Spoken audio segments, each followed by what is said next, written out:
Hi, I'm Jeremy Robinson, and this is the 19th hole.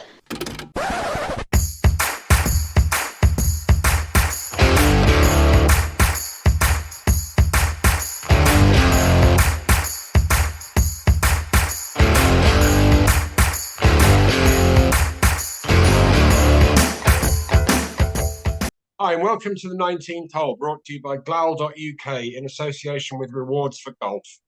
Delighted today that we've got Jamie Hodges with us. Jamie is the head of the European Challenge Tour. So, Jamie, thanks a lot for joining us, and welcome to the show. Thank you, Jeremy. Looking forward to it. So, according to my research, you've been at the DP World Tour, as I know, the European Tour, but since 2018, having graduated in sports marketing in 2004 from the University of Newcastle. Is that correct? You're nearly right. Your research was pretty good. I did go to Newcastle Uni, but I started at the tour in 2015, actually, January 2015. So about 6 months before Keith Pelly arrived. Okay. Yeah. Well, don't blame me for my research. I was Blame going to say. Wikipedia. So, I can't be on Wikipedia, can I? Surely not. I found it somewhere. It definitely wasn't my doings. But Surely not. so Newcastle Uni, great place, Newcastle, isn't it? Yeah. It was so much fun. I mean, as a university city, it just had everything. To be honest, it was brilliant. Mad keen sporting place as well, isn't it? Yeah. I went back from a stag do actually. Yeah, I loved it that much. No, it was brilliant. And when I was there, the Toon were flying at the time, so it was brilliant. Saturday afternoon, everyone in their black and white. It was a great place. Really. Yeah. And now that they're flying back by the Live Boys, I know. Won't go down that route.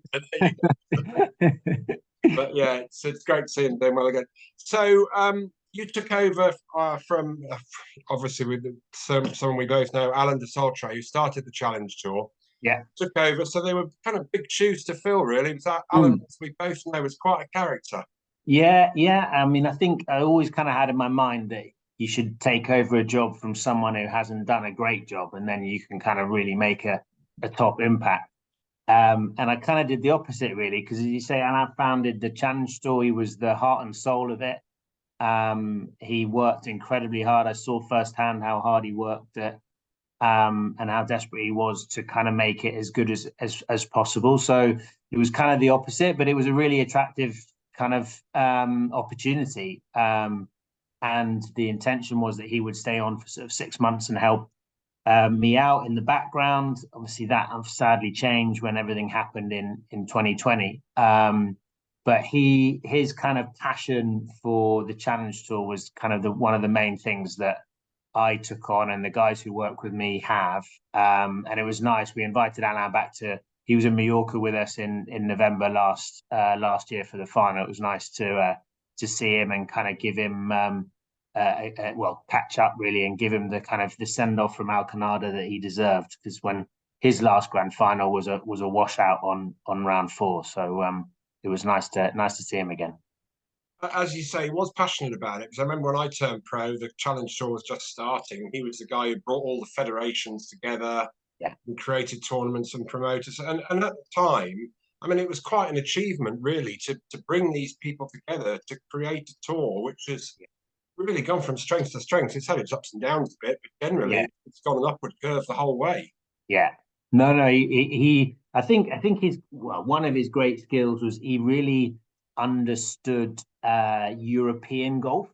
And he was able to, as you said, to create these relationships, foster these relationships between, in some ways, competing countries. And he, really established this sort of model that we have, which relies on the exchange of invitations. But it also means that the Challenge Tour is a kind of self-reliant sort of part of the European Tour group. So we're able to kind of look after ourselves, and primarily that's through having promoted events supported by federations who are looking to help and provide opportunity for their best players. And so far we're in the last couple of years I haven't managed to mess it up. So we've managed to keep it going. Yeah, I mean, you say it's an integral part of the European or the DP World Tour, but clearly it's a massive part of it, because everybody talks about these days about growing the game, and that's kind of buzzword in golf. But the Challenge Tour, really, never mind feeder tours, the Challenge Tour is a great breeding ground for young players, whether they're coming out of college in America or through the federation systems. And there's been some, well, world-class players. I don't know what stats are impressive for the amount of tournaments won on around the world, and Ryder Cup players, etc. Yeah. We've had over 500 former Challenge Tour players have won on the what is now the DP World Tour. I think one of the when you talk, I know you mentioned the growing the game buzzword, which, as you said, is sort of we've heard a lot recently. But actually, for the Challenge Tour, we visited 51 different countries in our time, and that I think genuinely is actually growing the game, because in all of those countries we're giving opportunity to local players to test themselves at a higher level. So I think that's one of the things that we should be very proud of, really, is the part that we've played in taking golf to sometimes far-flung countries, but about really providing the right level of preparation and test for players to ideally go on and perform on the world stage, but at least to test themselves against the next level. I'd say I just think it's a great concept, and it's brought through some great players, and players have come from America to play there as well, haven't they? Brooks Koepka is the prime example, but to other guys as well. So it's a great breeding ground for great players. Yeah. So in 2019, when you took over from Alan, obviously you didn't see it coming, and nobody saw it coming, but COVID was pretty much there for you from day one. So when you were trying to, get your feet under the desk, as it were, all of a sudden this came along. It must have been very, very testing. You must have been thinking Alan had a stroke of luck when he decided to retire that day. Yeah, do you know what? Like the first, contractually, the first day I took over was actually at the 1st of Feb, 2020. So I mean, I had about a fortnight of sort of enjoying it, and then it started to get pretty real.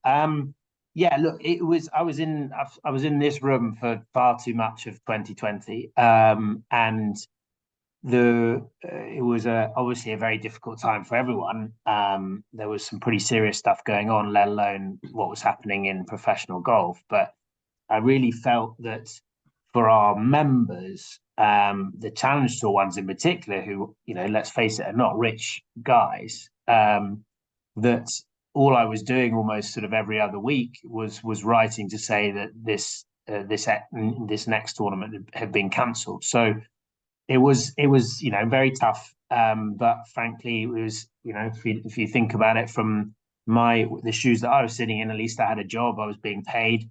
The members that we represent, none of them really, well, a lot of them had to get second jobs, and none of them were earning money from golf. So that kind of drove me on to, we managed to get 11 events away in that year, under fairly unenjoyable circumstances. I think anyone who's been in a COVID bubble would never want to go back to a COVID bubble.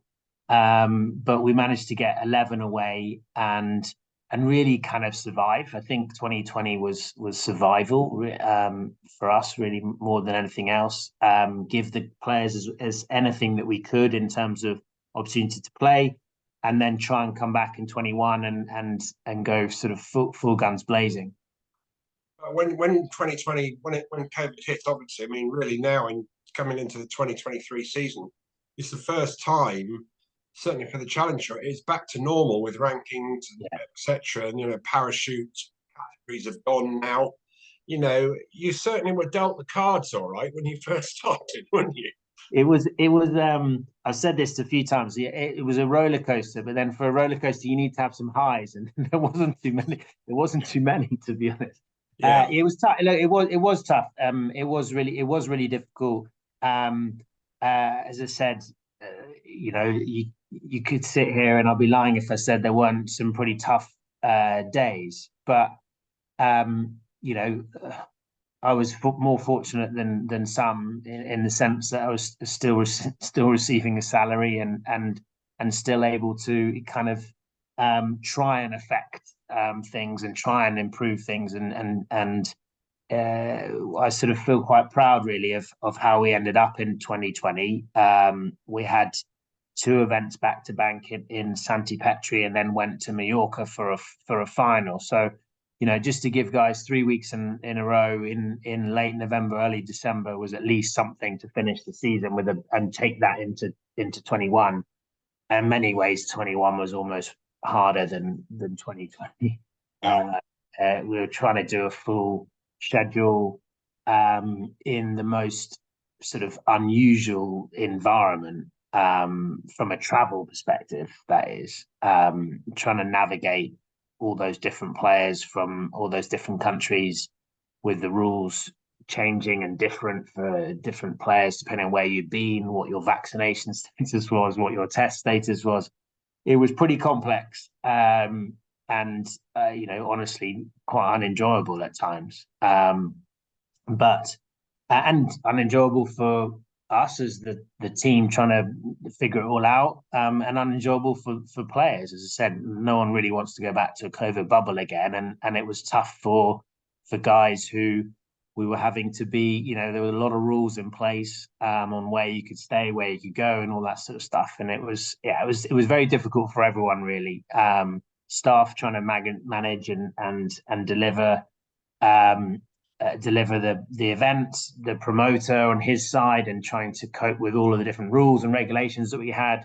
And then for the players themselves, just trying to concentrate on their golf while having all this other, you know, frankly, pretty unenjoyable things happening in the background as to what they could do in their spare time. So 2022 last year was a welcome relief to get back to sort of a level of normality again. Because obviously, you know, all sports were affected by it, whether it be football, cricket, or on the bubbles. You know, they talk about the bubbles in cricket, but obviously with golf being, or the European Tour, DP World Tour, Challenge Tour, being across Europe and across the world, it made it even more difficult for the players, really, the travel-wise, as you say. And it became very, very expensive, didn't it, for them? Yeah, it was playing on the Challenge Tour. Exactly. Yeah. Greatest. Well, we're having to do these bubbles, which means you're having to say to the guys, you have to stay here. And generally on the Challenge Tour, as you know, most people would do Airbnb rather than kind of hotels and things. So you're right. It costs more money to get there. Then actually you're then having to stay in accommodation, which is probably going to cost you more money than you would normally spend. So it was pretty unenjoyable. We managed to cover the cost of the testing at least, which helped the guys. But yeah, it was I think a time in everyone's lives that we'd like to close the door on, really, and hope we don't see it again. Yeah, no, absolutely. I mean, fingers crossed it doesn't happen again. Nobody saw it coming. So just going back to what you were saying about, you know, you took over from Alan having done a great job, and because of COVID, things had kind of flattened out a bit and probably gone downhill a bit. So you weren't starting with a blank piece of paper, but you weren't starting from a bit of a lower level, and you probably took over. So did that make it any easier? Because you've created a great schedule now with a load of tournaments. I think we had a tough year in 2020. I think what I would say is it was great to see how many events stayed with the Challenge Tour. First of all, initially in 2020, when all this happened, we tried to rejig the schedule, and no one at that stage wanted to cancel their tournament. They were happy to look for a new date in September or whatever. No one really knew how long it was going to go on for. So, and the same in 21, we had largely the same kind of events from 2020. I think it was just a very difficult time of trying to organize tournaments at that time. We were coming in we were an international party coming into European countries, which made their governments and authorities nervous. So it was just a difficult time for us as the kind of the sanctioning body, the promoter as the guy running the event, and then for the players trying to, you know, concentrate on golf with all this other stuff going on of what they could and couldn't do, who they could sit with, who they couldn't. As I said, pretty unenjoyable. So with COVID and everything that went on, and the finances and everything, the DP World Tour The PGA Tour are definitely now a lot closer as not one body, but working a lot closer together. Has that affected you running the Challenge Tour? Or is it kind of a bit away from there? It's not really affecting you too much? I think not hugely. I think at the moment anyway. I think the interesting thing we're all interested to see is how whether any of our class of 22, whether they can use the 23 season to springboard to the PGA Tour. I think that would be quite a cool story to go from the Challenge Tour to the PGA Tour in 2 seasons.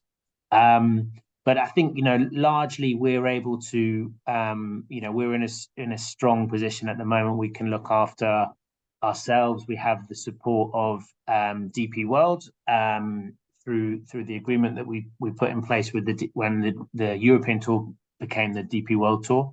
And the PGA Tour, that alliance has helped us with some events that we've got on our schedule. But yeah, primarily it's directed at the main tour. So interesting times in golf, and obviously COVID's affected it. But you've put together, in my opinion, a great schedule this year. And starting off in South Africa, which is a great place for the guys, certainly from Europe, to go and play. Go to the Southern Hemisphere this time of year. I mean, especially as we were discussing before we came on, Cape Town, what a great place to go and start the season for them. Yeah, exactly. I think it gives our guys anyway, an opportunity to play at a time of year where they wouldn't be able to over here. But also, I think a lot of them, everybody's goal on the Challenge Tour is frankly to get off the Challenge Tour and get on to the DP World Tour, and where you will be tested on and need to learn and know how to play in different conditions and different environments. So it's an opportunity for our guys to play when at a time of year when we can't, but I think it's also an opportunity for them to grow as international golfers, if you like, and understand how it works in the grass. You're in a better place than I am to know about this, but the grass is very different down there. How to play, particularly around the greens, is very different. So I think it's also a kind of a good testing ground as part of their kind of onward development, if you like, for hopefully future when, if they graduate, the start of the following year, there's normally 2 or 3 weeks in South Africa, which is an important time for our graduates to kind of start getting some ranking points. So I think it serves sort of two purposes in that way. And also going back to growing the game, it gives guys in South Africa, I mean, it's right in the middle of their season now, in their summertime, and they should be, playing their best really. But it gives them a chance to get onto the Challenge Tour and then move on and try and get their cards through onto the DP World Tour the following year. So again, that's growing the game, isn't it?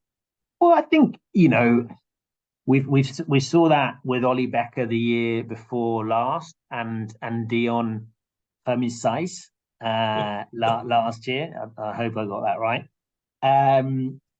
But ultimately, both of those players, yes, they would have picked up points during the African events, but they also have to play well in Europe to get up. And we are called the European Challenge Tour, but ultimately we want just the best players really to come through. So I'm relaxed on that. I think having 4 events, we had 6 last year.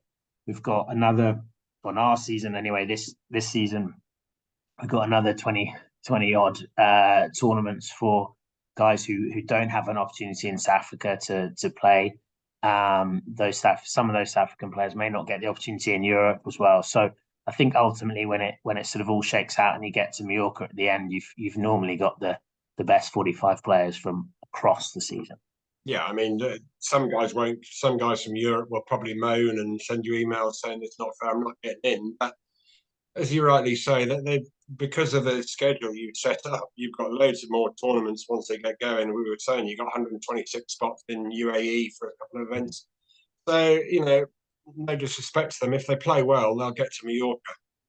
Even if they miss the first couple of events in SA. Completely, and the sort of the stats will show that. I mean, we've changed without getting too sort of detail for you, but we had six two-course events last year as a way of trying to give as much playing opportunities as possible. And the feedback we had, and you can never say from all the players because 116 people are never going to all agree on the one thing, but the majority did feel that there were too many of those kind of two-course venues, two-course events, and they weren't able to put the preparation time in that they needed to. So we've sort of changed tack slightly, tried to improve the quality of the events, reduce them from 6 to 4, and we've just looked at having one course events. Okay, fan court is slightly different, but that's the nature of that one. But so yeah, so we'll see. You know, I think it's a lot of players had that feeling that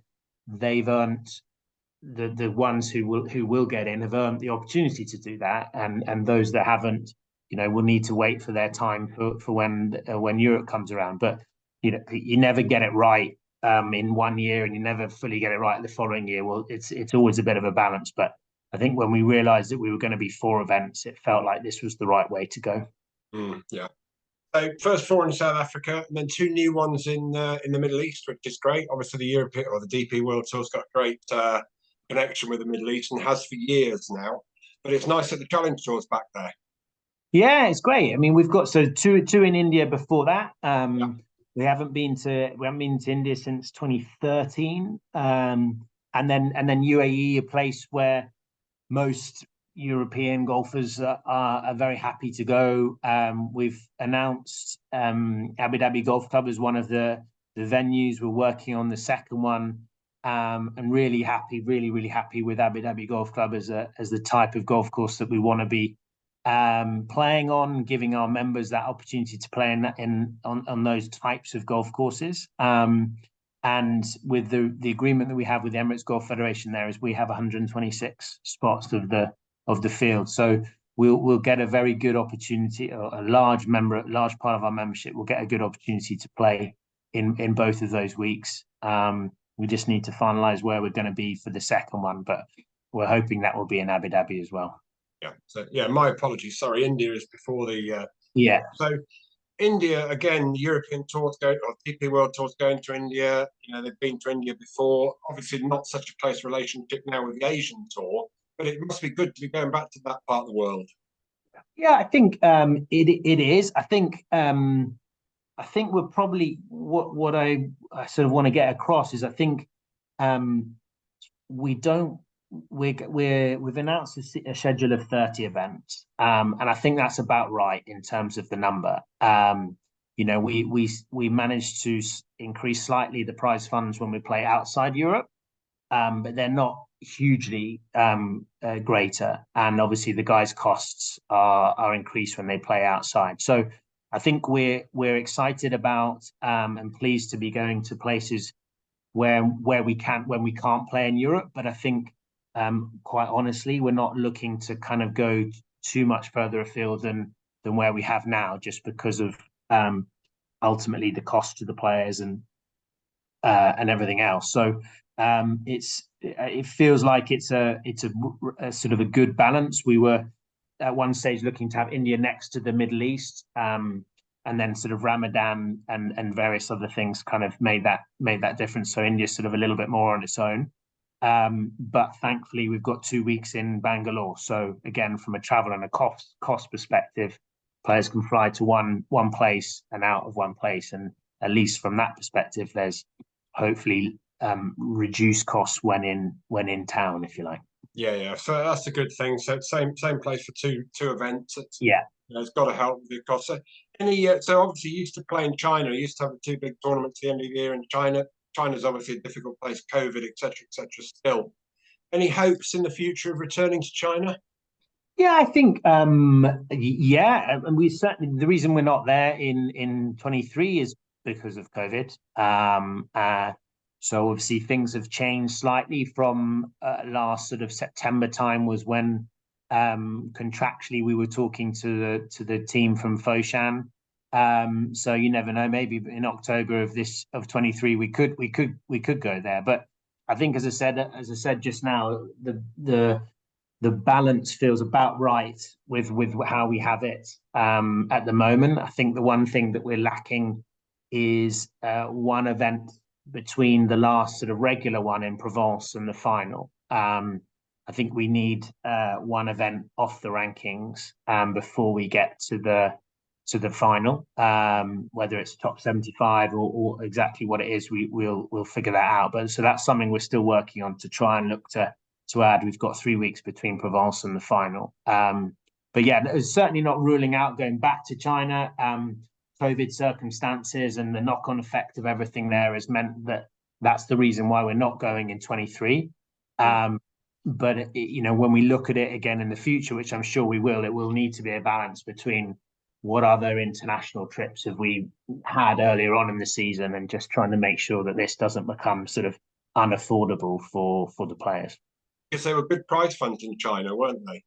Yeah, we played 350 and 500. So, and I don't know if you ever went to the Foshan one in particular, but it was really almost like a mini main tour event. They had, just hundreds and hundreds of things going on. There was player activations like non-stop welcome parties, hospitality, really good crowds. So it was a great event. We had, I think, 7 or 8 in the end. We were meant to have 10.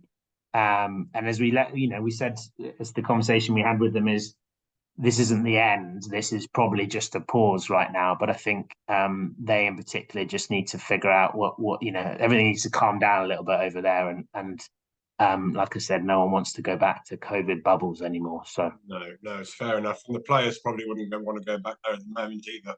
I think there's a lot of I just think there's a lot of uncertainty. You could put it up on the schedule, but you wouldn't really know until August time whether it was realistic or not to play.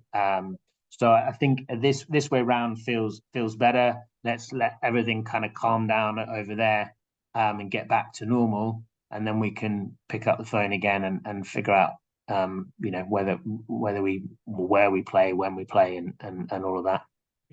So after South Africa, India, Middle East, back to Europe, you've got a bedrock of 20 events supported by the federations, obviously, and 1 or 2 independent promoters. But the federations have always been key to the Challenge Tour and always will be. If the federations start pulling out, I know how hard it is to find sponsors for a Challenge Tour event as an independent promoter. It's very, very difficult.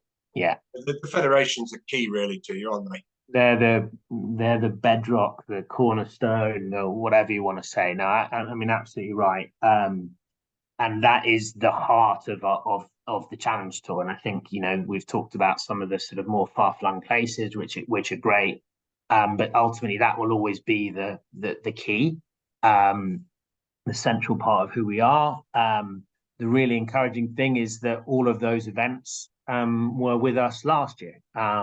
So we've managed to keep everyone, which I think says something about the products that we have, the improvements that we made in 22, hopefully a little bit about the momentum that we have as well. But yeah, the federations are integral to our strength.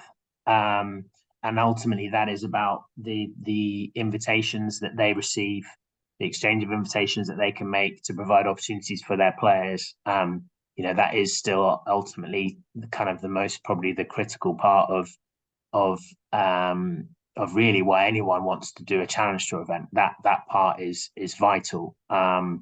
And that's fine. But I think one of the things that we're working on as a tour is how do we improve the attractiveness from a commercial from a sponsorship point of view. So we have the invitations and the playing opportunities and all of that side of things.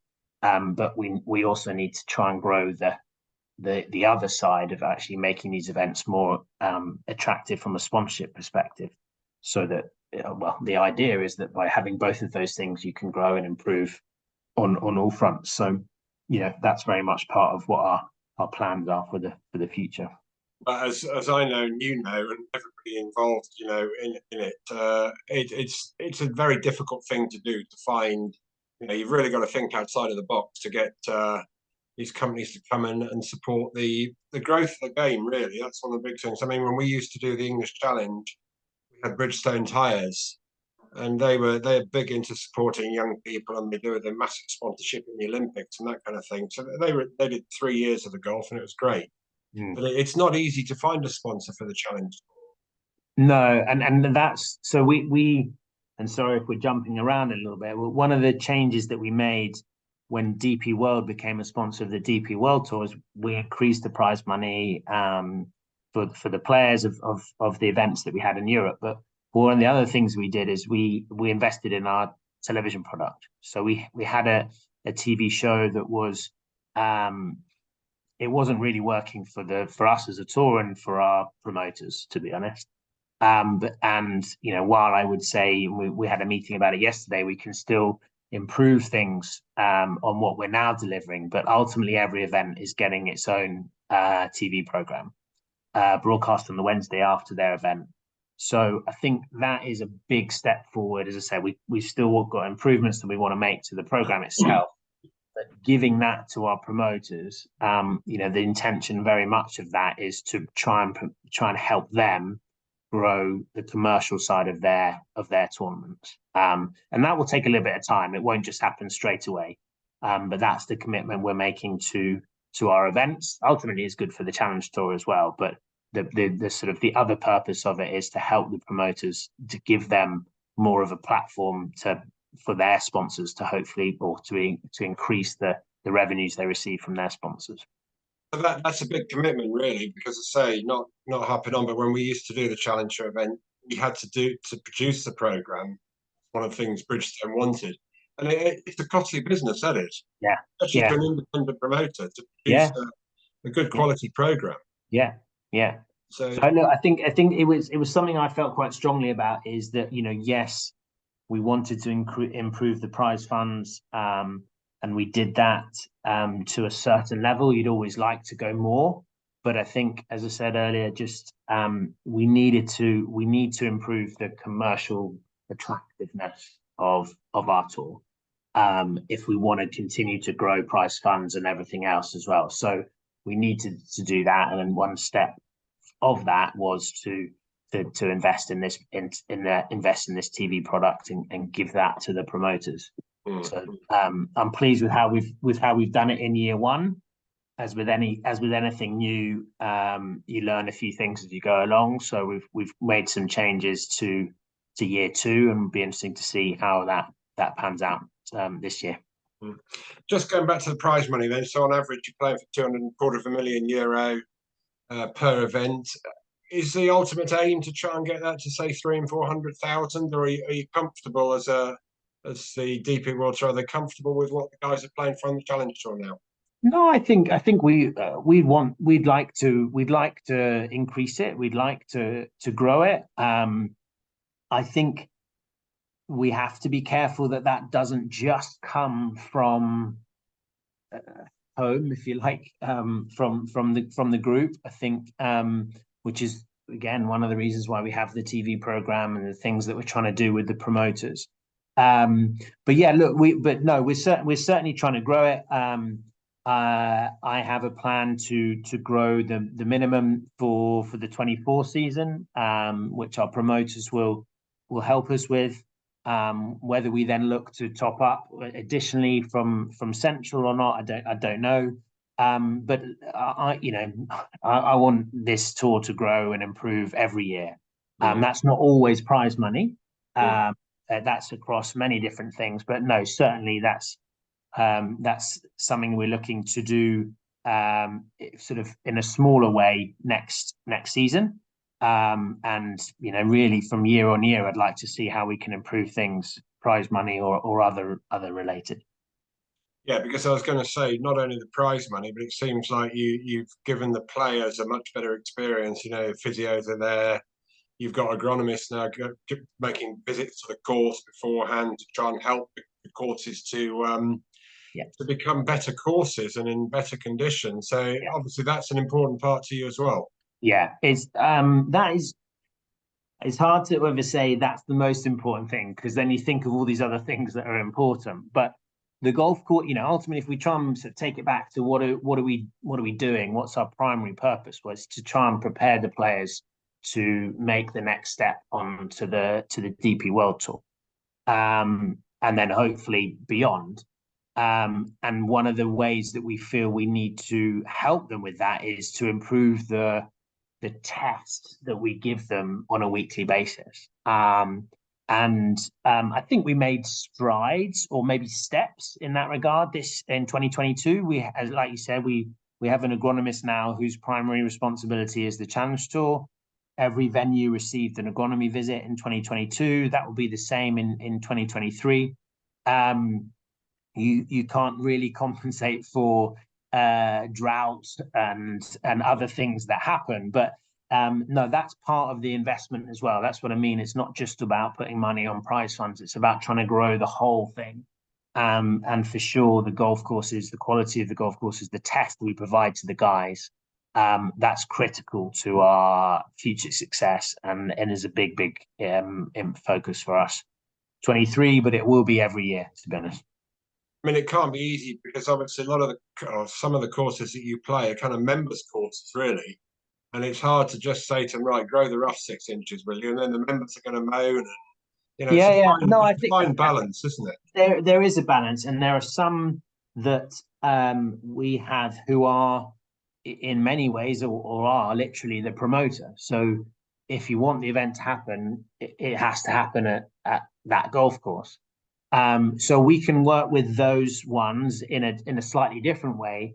But then some of the conversations I've been having with federations who change venues almost every year is, well, hang on, let's not just accept X place. What about going to Y? And if we can help you do that, let's talk about it. So that's a big thing for, that's why I was really pleased when we announced Abu Dhabi Golf Club.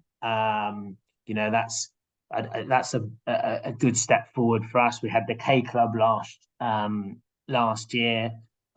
We've got hopefully a couple more that we will announce with some good ones in there to please the players. But that's a big one for us. There are certain events that will play on the courses that they play on because that is the event. But the ones that we tend to move around, we're really trying to work with those promoters on improving the quality of the golf courses that we go to.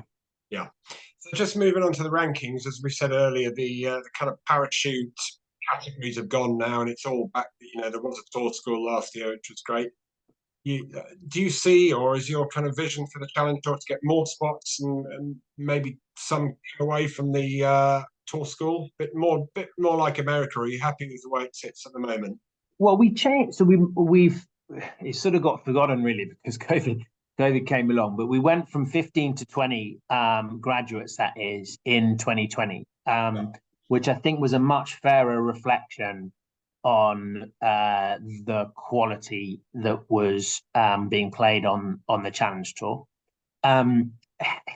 Look, if I'm honest, I'm quite relaxed really about how it is at the moment. I think what was really pleasing, so for your listeners, anyone who makes it into the top 45 of the grand final is automatically eligible for the final stage of qualifying school. So players 21 to 45 had the choice, the majority did, of going to Barcelona the following week, and 7 of them ended up getting their card. So I think one of the things that we've looked at is not having anything the week before the grand final, so that anybody who does miss out on their card in Mallorca has only played four rounds in the week before the 6th round of the final.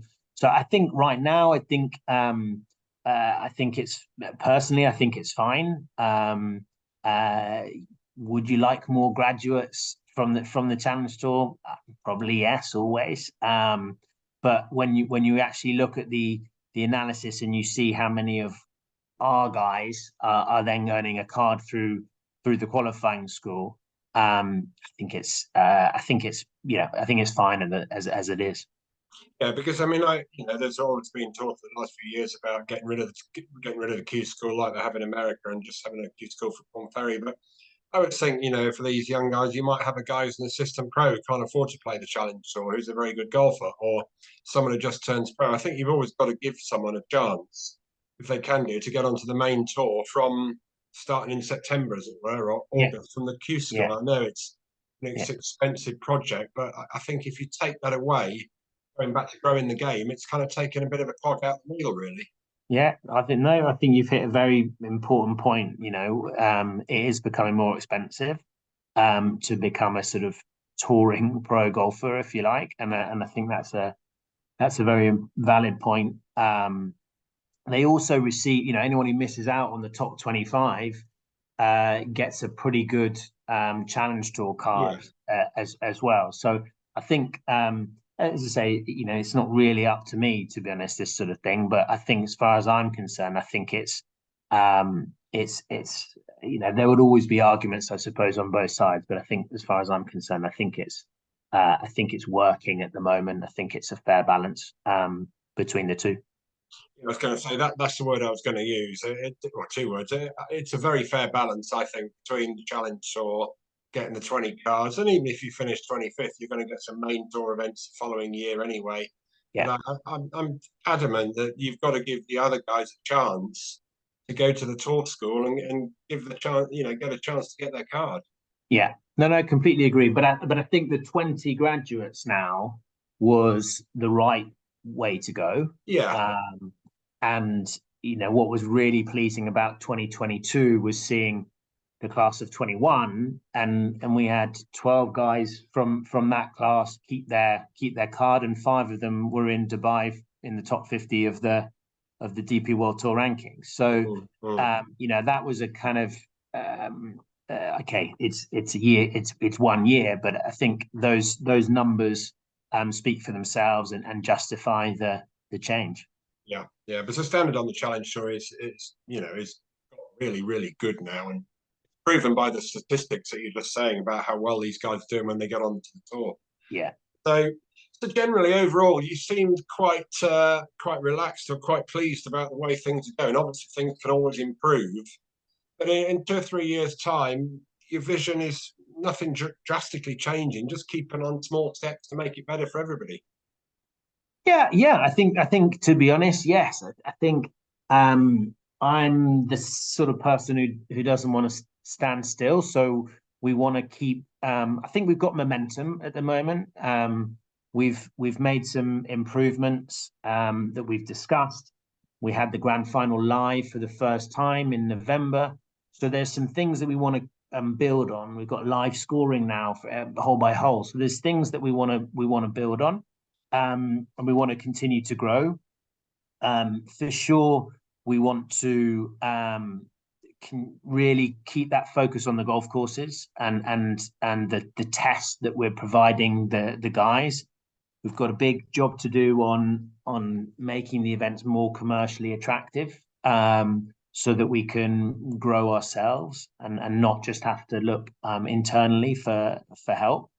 And hopefully that those things will allow us to we made some improvements this year in terms of the guys, the money that they were making, but with the top 75 is this sort of your keep your cards type category, and I think that 75th player is probably still not finishing their season on an even keel or with a little bit of money in their back pocket. So I think that for sure is something that kind of drives me on is how can we help the guys who have had a good season, they haven't achieved what they wanted to, but they haven't played badly, and how can we help them how can we help ensure that they are sitting there at the end of their respective season, at least on a break-even basis, or with a little bit of money in their back pocket to help them go again for the following year. So there's still lots to do.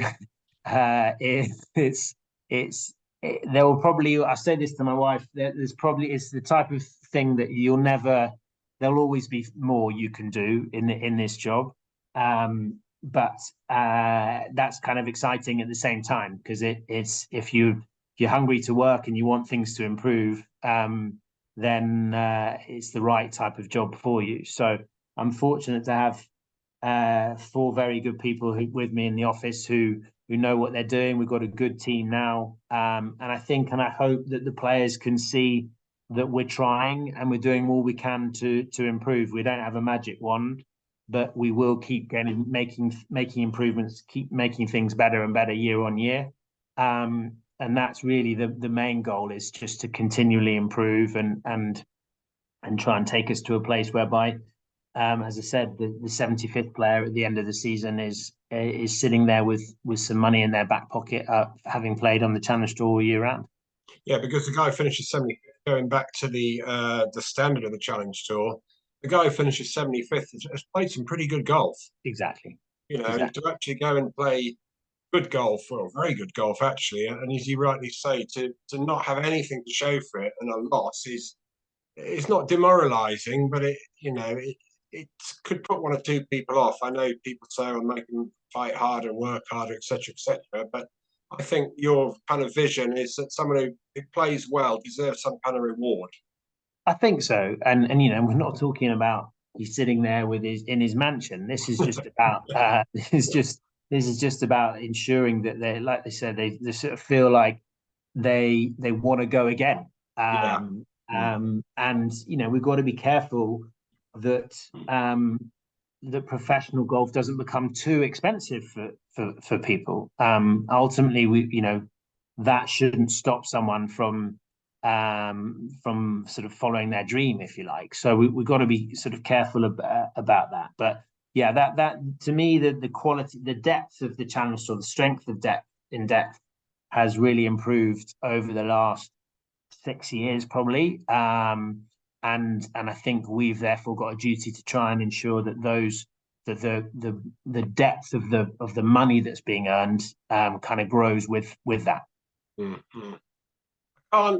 Can't finish without just asking. You don't have to answer. It's a difficult position for you to be in. But everybody we've had on the chair, we've had a live golfer on the show. We had Richard Bland on. We've had some caddies on it. Obviously, golf is in a not a difficult position. It's in a very good position, I think, at the moment, especially if you're a player, because there's so much money about. The live golf tour obviously hasn't made any difference to the Challenge Tour. But you're not too worried about it from your point of view of running the Challenge Tour, are you? To be honest, no. I don't know if a lot of people felt like this. I thought the whole thing was fascinating at the start with the Willie, won't he, and all of this. Yeah. I think right now, to be honest, I'm just focused on. I've got, as I said, I lie awake at night sometimes thinking about all the different things that we can do to make things better. I've got enough on my plate to worry about than what's going to happen, and ultimately control what you can control. I can't control what's going on with everything else.